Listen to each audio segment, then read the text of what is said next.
అడుగుతాడు. మా అన్నకు తీసుకుపోతున్నా. అదేందే మీ అన్నకు మీ వదిన తీసుకుపోతుంది కదా.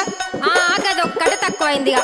మా వదినకు చీరలు కావాలి, లిప్స్టిక్లు కావాలి, అది కావాలి, ఇది కావాలని అన్ని అడుగుడు తెలుసు కానీ ఇవన్నీ చెయ్యది.